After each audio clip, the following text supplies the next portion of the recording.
Are you looking for more out of your life? Do you need ideas on how to start new businesses and how to move forward in your own personal life? Well, guess what? You have come to the right radio show. At You Can Overcome Anything podcast show, you will learn and hear from many people from all walks of life who are sharing their challenges, their stories, the habits, and the mind shifts they had to overcome to become who they are today. On top, you will get a chance to connect and see how you can overcome anything by networking and learning about your next move through this radio show. I present to you our great speakers at You Can Overcome Anything podcast show with your host, CesarRespino.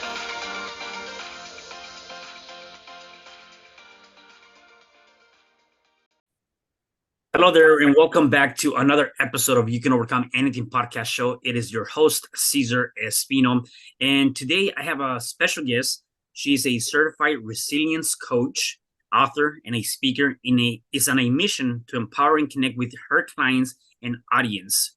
With a passion for inspiring others, she helps them create the life they desire, offering valuable insights into training, resilience, and mindfulness. It is my pleasure to introduce Mechelle Webb. Hey, Mechelle, how are you?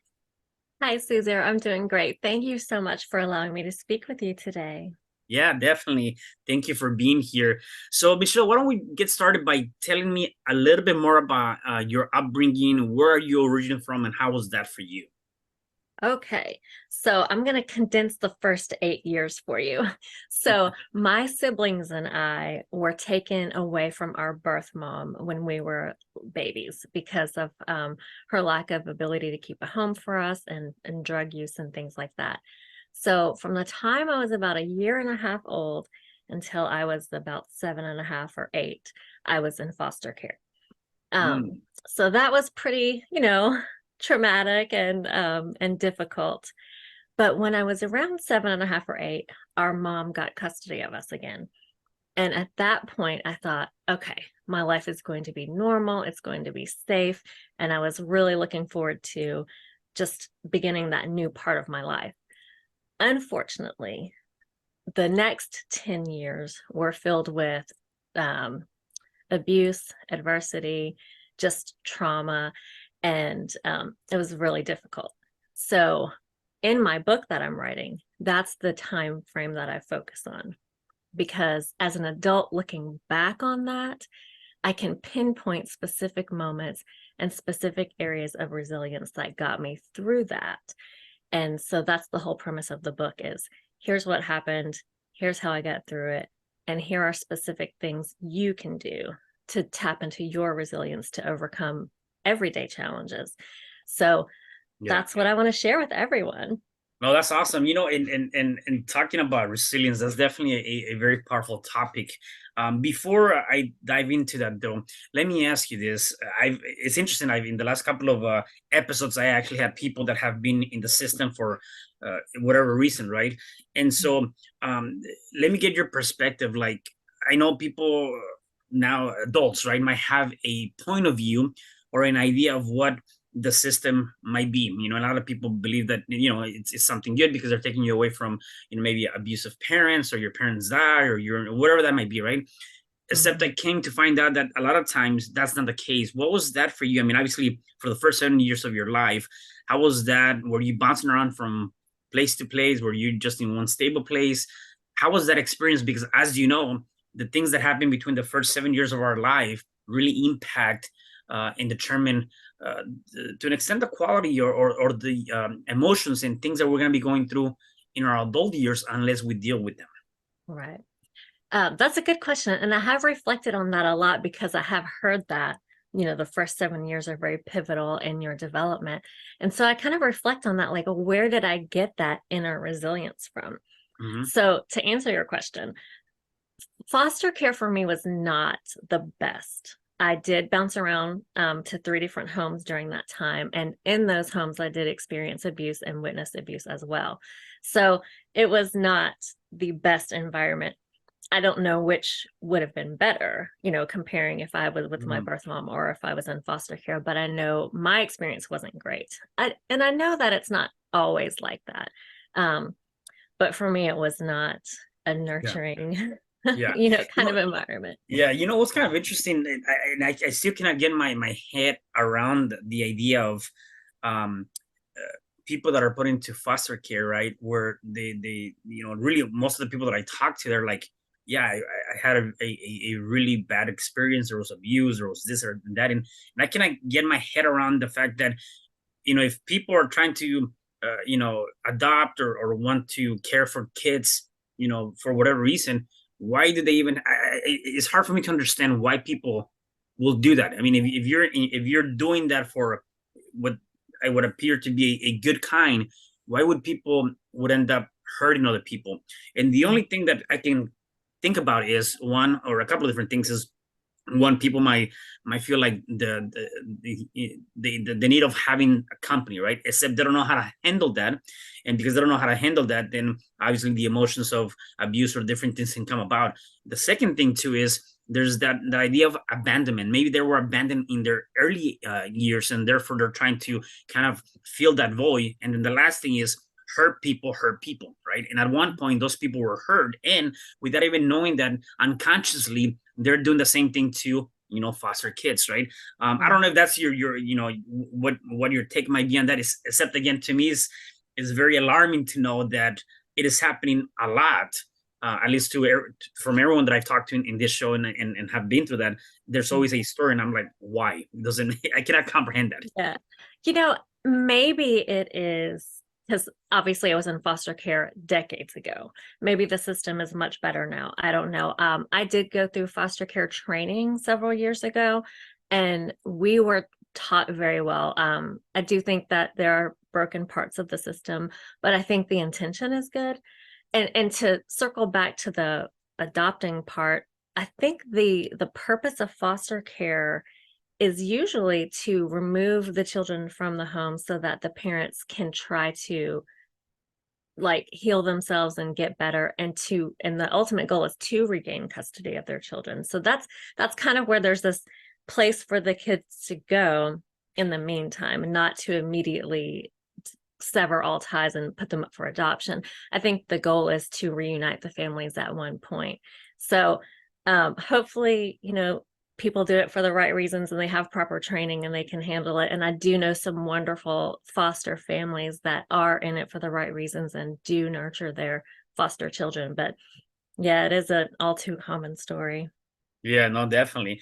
So talk about the experience, right? You get reunited with your mom, and the next, as you mentioned, the following 10 years were a bit challenging. Tell me about some of those challenges that you were faced with, because again, probably that also build you, and again, as you're going to be talking on your book, you build that resilience and who you are now, right? Yes, yes. So it was we moved a lot. I think in the first 3 years we were back, my brother and I were back in custody with my mom. We moved like 20 times. And so we moved schools a lot. It was really hard to develop friendships and that. So it was really challenging. Then there was drug abuse, physical abuse, sexual abuse. Like it was just a lot of traumatic events layered on top. Um, the resilience part comes in when I made a decision. I do not want to live like this. I will not be like this when I am old enough to make my own decisions. So instead of so how you hear like, okay, you learn from your parents how you're going to be in the world. Right. For Yeah. me, what I learned was how I didn't want to be in the world. So instead of molding to that environment and becoming that type of person, I decided to do the opposite. So I would look at those behaviors and those choices and say, I don't want to do that. So how can I make a different choice? So the very first thing I did in developing my resilience was to choose to say, when I'm an adult, I'm going to make different choices. How old were you when that came to you, and what were the events taking place that made you say, you know what, that's it. I like, the minute I have the opportunity, I'm not doing this. Mhm. You know, I remember a very specific moment where we were driving into our neighborhood And my mom saw another family getting out of their vehicle and getting into their home. And she just looked at them with such disgust. And she was jealous that they had a better home and a better car and a better lifestyle. But I could look at her and see, well, you're not working. You're not taking care of the things that you do have. And, you have this entitlement mindset. Um, and I just remember thinking, you're wrong. If you want something, you have to work for it. You have to take care of it. You need to go out and get this stuff, not just think that it comes to you. And that's the moment where I decided I'm not going to be like her, you know. So it's a very clear memory in my Yeah, mind. right. And that, mhm. Yeah, no, definitely. Then in terms of like one of the things that I tell people is like, and you mentioned that you decide you made a choice, right?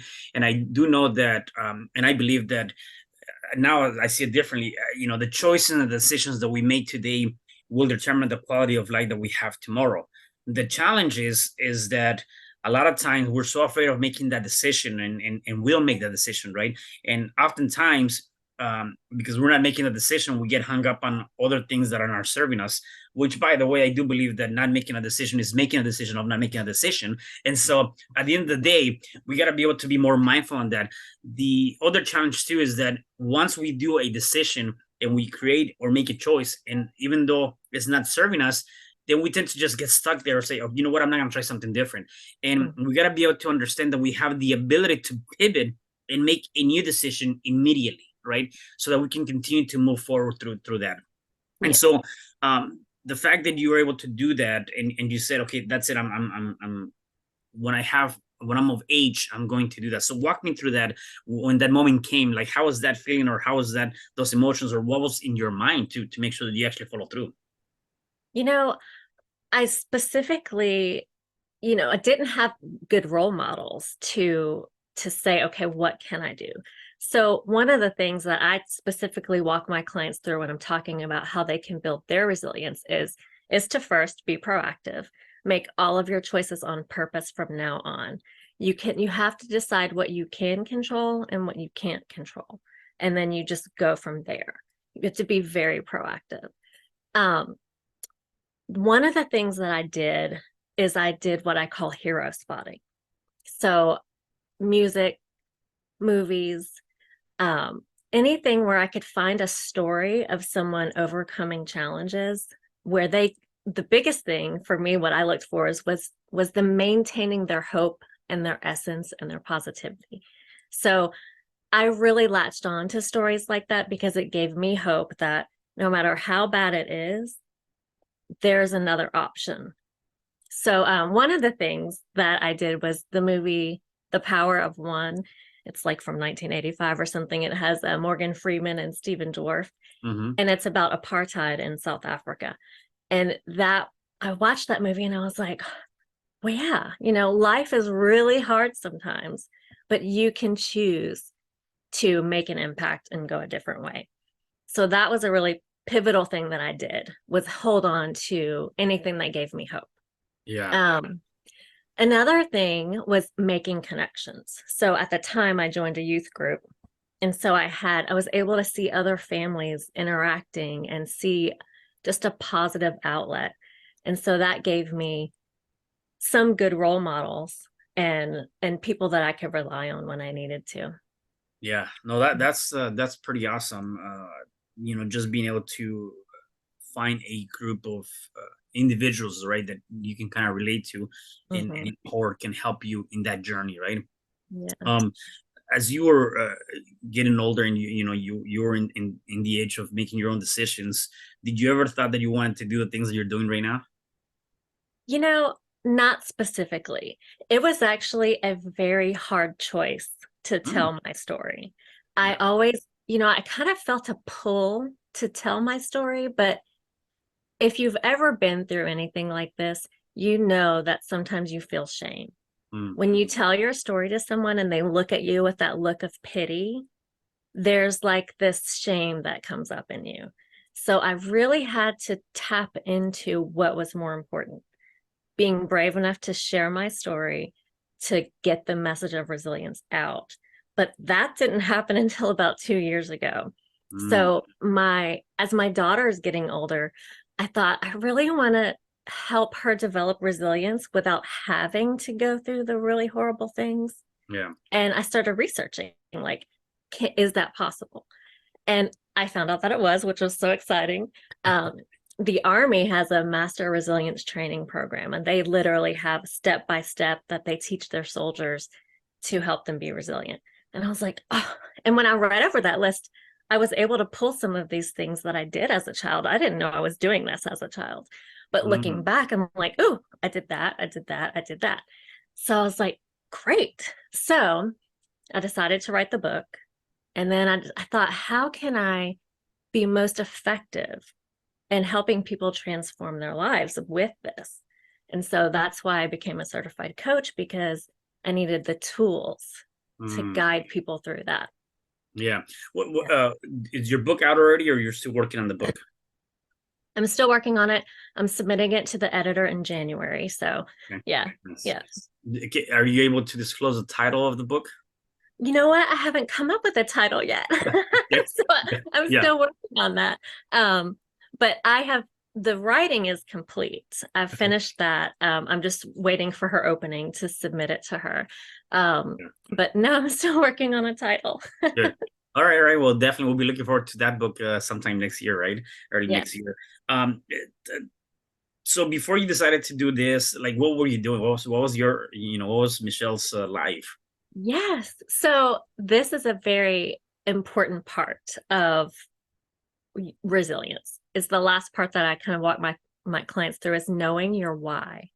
Mm, So I started my own business.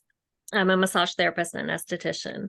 And I did that because I wanted flexibility and control over my schedule so that I could be available for my daughter and attend all of her events and do all of that. And again, reflecting back, I was able to recognize my core values, which are connection, peace, and empowerment. And through starting my own business, I was able to do all of those and live all of those.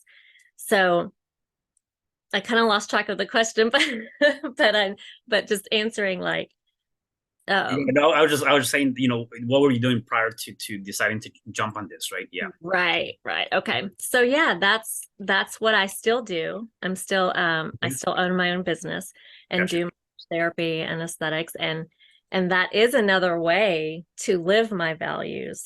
Yeah. But I guess when I look back, I was always working towards that, and even in the spa business, and now I just get to do it more globally. Yeah, I love that. I love that. Um, in terms of you're talking about finding your why, right? A lot of people might say, I don't know what that is, or how did I find my why, right? Any tips that you have in terms of being able to identify what your why is?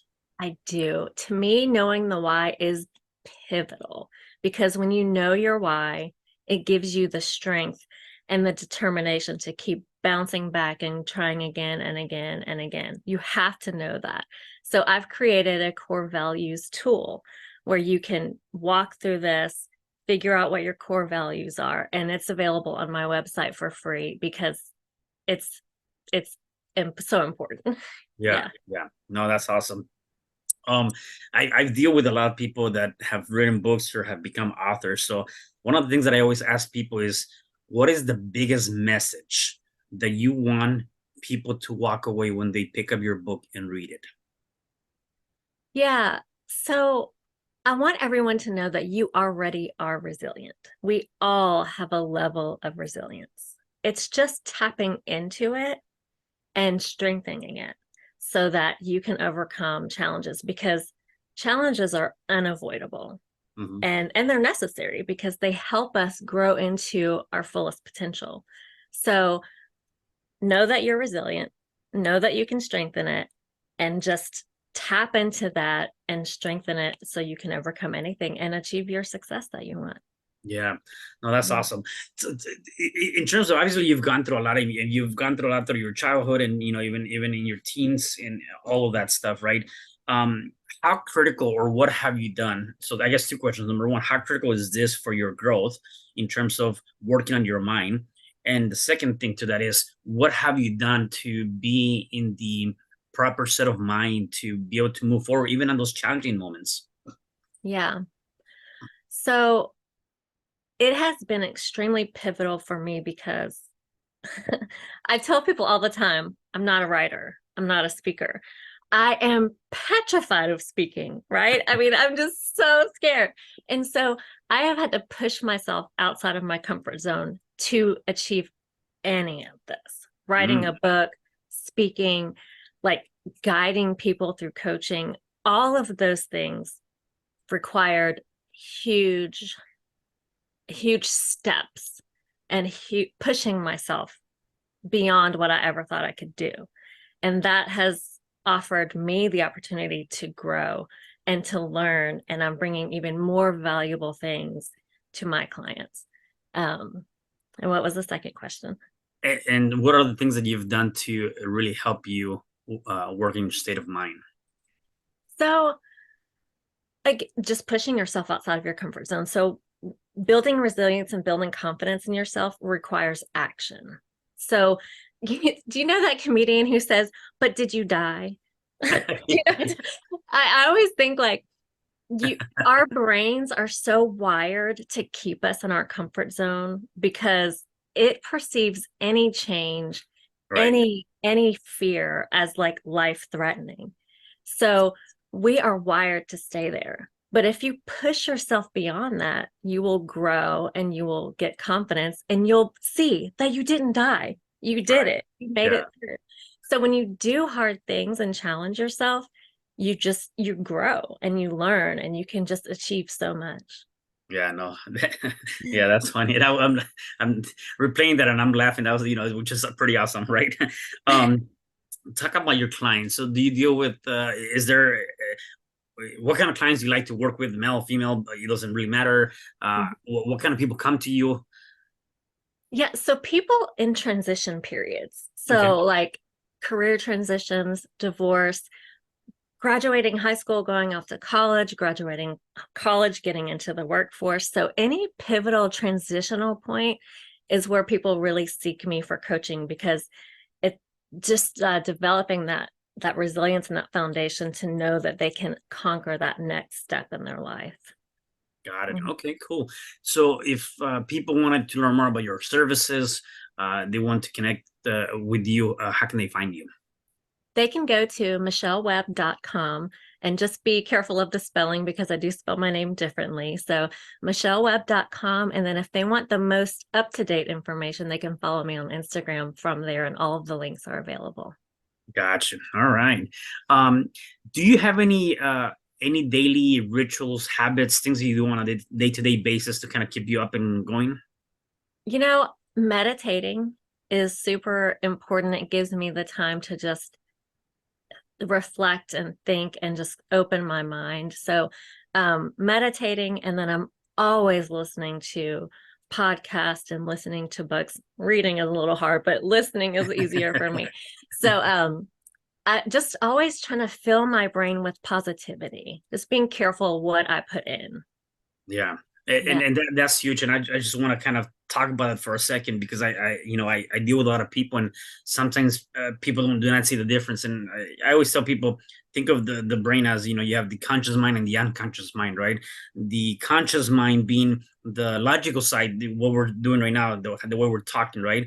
And the unconscious mind is nearly a computer. So whatever you put in is going to shoot out. So it's like if you put in crap, you're gonna get crap out, right? And so I like the fact that you said that you got to be conscious of what you're listening to Mhm. and watching or things like that, because at the end of the day, all of that is programming, Mhm. and it's important for us to be able to be mindful of those things for sure. Exactly. Yes, Yeah. yes. Mhm. So, anything exciting happening between now and the last couple of months besides your book launch? I have published a planner for 2024. It's the second edition. This year, or for 2024, is definitely focused on resilience and mindfulness. And it walks you through the year. It walks you through my four Hmm. processes of coaching, which is awareness, habits, action, and resilience. And so it's a full year planner with weeks, months, quarters, everything you need in a planner, except it's kind of like getting coached by me through the year. So I'm excited to have that available on Amazon. And I would love if everyone would go and take a look and buy one and use it and just start that journey. Yeah, I love that. I love that. It's a good way to start the beginning of the year. Yes. Michelle, I definitely had a great time speaking to you here on the show. Anything else you want to say before I let you go? I think we covered everything. I just appreciate you so much for letting me get this message out. All right, awesome. Well, thank you so much for being here on the show.